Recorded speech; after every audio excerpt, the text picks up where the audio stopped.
Hello dear students, कैसे हैं आप लोग। आई होप कि आप लोग बहुत अच्छे होंगे और आपके प्रिपरेशन भी बहुत अच्छी चल रही होगी।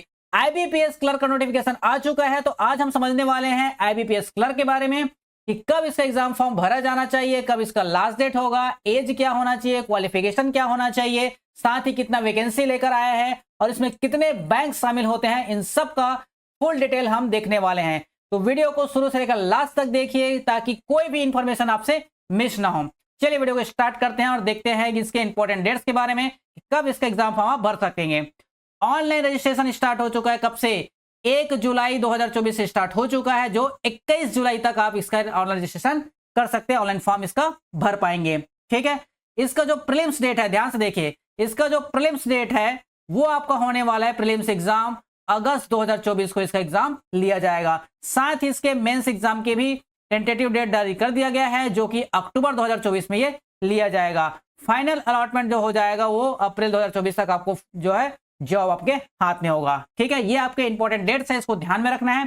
चलिए आगे चलते हैं, इसमें और क्या चीजें बोला गया है। ये आपका इंडेक्स है, धीरे धीरे समझते हैं कि आगे इसमें क्या क्या इंफॉर्मेशन आपके लिए जरूरी है। ठीक है, चलिए नेक्स्ट बढ़ते हैं आपके पार्टिसिपेटिंग बैंक। ठीक है, कौन कौन से बैंक में आपको जॉब मिलेगा, तो टोटल 11 बैंक है जहां पर आपको जॉब मिल सकेगा। देखो ध्यान से, bank of Baroda, bank of India, bank of Maharashtra, Canara bank, central bank of India, Indian bank, Indian overseas bank, Punjab national bank, Punjab and Sind bank, UCO bank और यूनियन बैंक। ये जो 11 बैंक है इसमें आपको जॉब मिलेगा। ठीक है, अब देखते हैं एलिजिबिलिटी क्राइटेरिया कि कौन कौन से एलिजिबल होंगे या कौन कौन एलिजिबल होंगे इस फॉर्म को भरने के लिए। ये तो कॉपी पेस्ट रहता है, आपको पता ही है, मैं शुरुआत से आपको बता ही रहा हूं कि इंडिया होना चाहिए, नेपाल, भूटान, ये सब लोग इसका फॉर्म भर सकते हैं।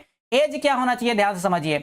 एज जो होगा वो 20 साल से लेकर 28 साल के एज वाले इसका फॉर्म फिलअप कर पाएंगे।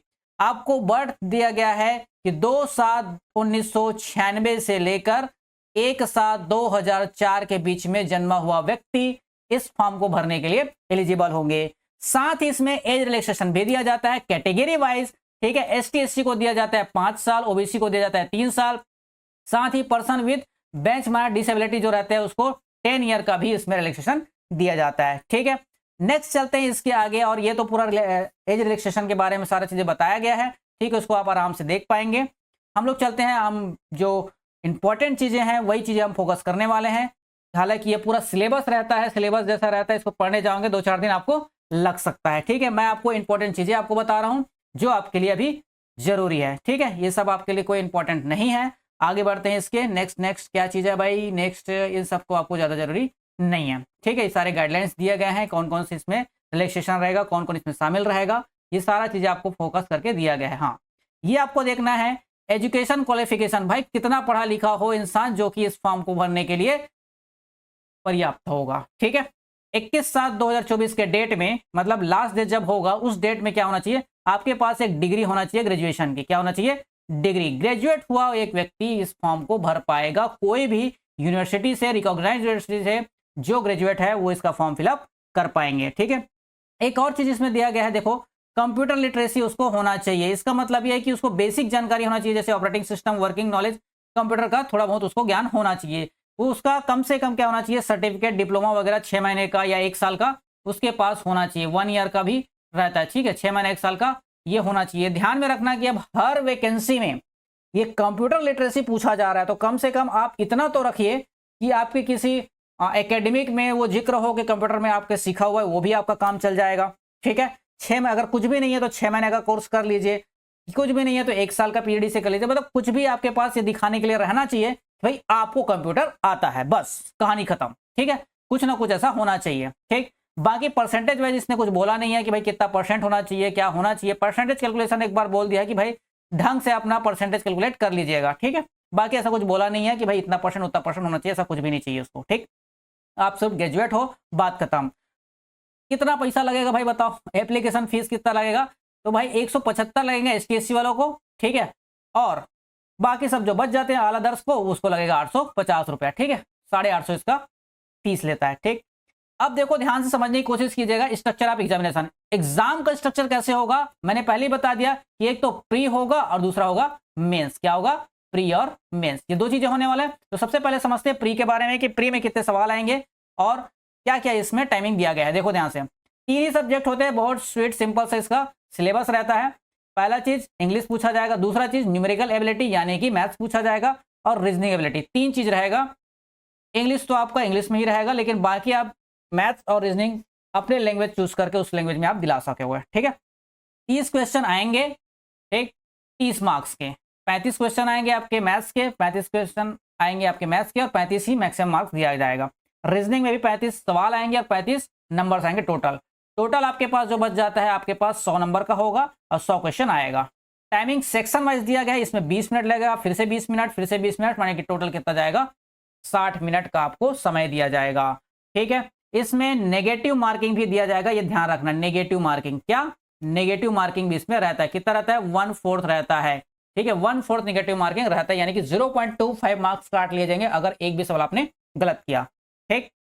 समझ में आया, ये है प्री। जब प्री क्वालिफाई कर लोगे तो अगला पहुंचोगे आप मेंस में, ठीक है। अब मेंस में क्या होता है कि जनरल एंड फाइनेंस अवेयरनेस एक नया ऐड हो जाता है, जिसके 50 सवाल आते हैं और 50 मार्क्स मैक्सिमम रहते हैं, 35 मिनट इसके लिए दिए जाएंगे, ठीक। जनरल इंग्लिश वही रहेगा, ठीक है, 40 क्वेश्चंस आएंगे, 40 मार्क्स के लिए आएंगे, 35 मिनट इसके लिए भी दिया जाएगा। रीजनिंग का जो सवाल आएगा वो 50 क्वेश्चंस आएंगे, लेकिन मैक्सिमम मार्क्स कितने हो जाएंगे, ध्यान रखना 60 का, मतलब कुछ नंबर्स ऐसे होंगे, कुछ क्वेश्चंस ऐसे होंगे जिसके लिए 2 मार्क्स आपको दिए जाएंगे, ठीक है। यही एक है रीजनिंग जिसमें आपको 2 मार्क्स प्रोवाइड किया गया है। 45 मिनट का समय दिया जाएगा किसमें, रीजनिंग के लिए, और साथ ही मैथ्स के लिए 50 सवाल ही आएंगे, 50 मार्क्स मैक्सिमम रहेगा, उसके लिए भी 45 मिनट दिया गया। टोटल 160 मिनट का समय दिया जाएगा आपको, ठीक है। टोटल कितने, 160 मिनट का समय दिया जाएगा। मैक्सिमम मार्क रहेगा 200 का, और नंबर ऑफ क्वेश्चन कितने रहेंगे, 90, ठीक।